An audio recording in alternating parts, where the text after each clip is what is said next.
Okay, today's project is a smaller version of my incredibly heavy-duty work tables.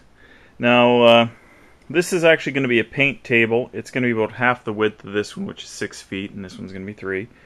It's actually going to end up using almost as much wood because I'm putting a little shelf on the bottom as well. It's going to eventually have a hood over it, so that I can exhaust paint fumes as I'm mixing them. Don't have to wear a mask. In any case, I think that this is a great basis for a heavy-duty work table. Now, I've made a couple of these. This one here and that one there, plus one in the barn that my wife uses for her horse feed mixing. And they work well for me. They're very, very tough and strong. I made it strong enough that if I so desired or had any reason, I could drop an engine block on the top of it and it wouldn't come apart. This one's had my vise and, you know, a remote mounted grinder holder on it for a while now, and I've bent the vise, but I haven't wrecked the table. In any case, this is a smaller version, but it has all the same principles as making a big one. So let's get to it. Okay, so this is the basis for the table. It's nothing more than a 2x6 frame. I've put some 4x4s in just to show you where the legs would go and why I've got those boards sandwiched like that. Now with this one I did them on 16-inch centers because this is only 3 feet wide. It's a little bit closer than that, but that's not a big deal. It just makes it a little more solid. Now the legs themselves are carriage bolted in like that to this front faceplate. The front, since everything ties into the front faceplate, that's where I wanted the it to be the most solid. So the legs tie into the front piece, and everything else, you know, along with the cross pieces, they're tying to that. Now across the top will be, you know, more 2x4s or 2x6s in this case actually across there. If you didn't need as heavy a table, you could just sheet it with a piece of plywood.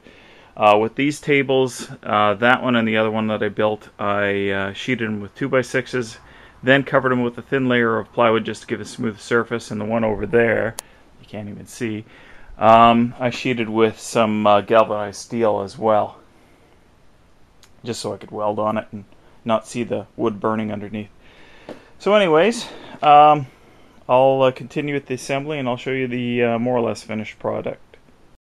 Okay, so I've got the basic frames for the well, 2 shelves set up, and I've just started to drill out the legs for it, and I'm putting it together. So I've installed one carriage bolt. I drilled it out, and you know, wood bit and all, and put it on. I used a nylock on the other side, and used the clamp to hold it in place until the carriage bolt was in there. This is just to give you some basic idea of how I'm doing this. That's not exactly the correct height. I want to put it probably about 5.5 inches off the top, or off the floor. There'll be another one of these on the bottom here at the front. This is the front of the unit you're looking at, and then the 2 longer 7-foot ones. This is 3 feet. We'll go at the top, and the idea being is that eventually I'm going to build kind of a fume hood for this thing, so I can do my paint mixing without a mask or a air supply respirator on. Anyways, next step, well, finish. Okay, here's the current state of the table. The base is for my paint shaker, and top is just for mixing my paints. It's all going to be covered with 2x6s, and that little extra bit is for whenever I get around to building a fume hood for it, or if I don't, then it's going to be shelving attached to that. This thing is probably overbuilt. My wife looked at it and said, what a behemoth, but nonetheless, it's damn durable. I have no fear of climbing up on this thing and standing on it even as it is.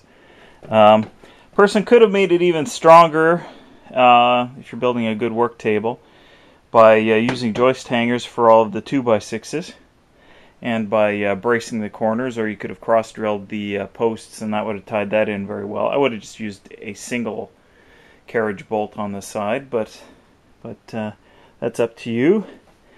On to sheeting it, I guess, if you want to call putting planks on it sheeting it. Okay, there you go. That's the my basis for the incredibly heavy-duty workbench, like that one. This is just a shorter one. If I wanted to do something good with this surface, I would sheet it with plywood like I did with that one, or plywood, like this one over here. I sheeted with plywood and galvanized steel. That one there I'm going to sheet as well with steel, but I kind of hate to waste a good piece of steel, so I might see if I can get something, some light tin or something somewhere, because it doesn't really matter with this. This is just my paint mixing station. As I said before, these are for either shelving or a fume hood, depending upon which I decide to do. And the bottom is going to be where my paint shaker is mounted. That's why it's so tough, because it's going to shake the shit out of this thing. I was thinking actually about, if it's really bad, actually flipping this thing over and pouring concrete into this bottom section here and retaining it with some wire mesh or something like that, like thread some wire through the various joists that go under there, and then pouring some concrete. But we'll see how it goes, because that'll probably add a couple of 100 pounds to the weight of this thing. Anyways, that's it. That's the basis of my incredibly heavy-duty table. Probably in this unit right here. Let me pause for a second. I'll figure out how much wood actually went into this thing. Okay, so I figured it out, and I used about 10 2x6x8s, one 4x4x8 that I cut into 2 3-foot lengths, and one 4x4x14 that I cut in half roughly. And well, not roughly, even to approximately 7-foot lengths. And then there's carriage bolts and any nails that I might have used.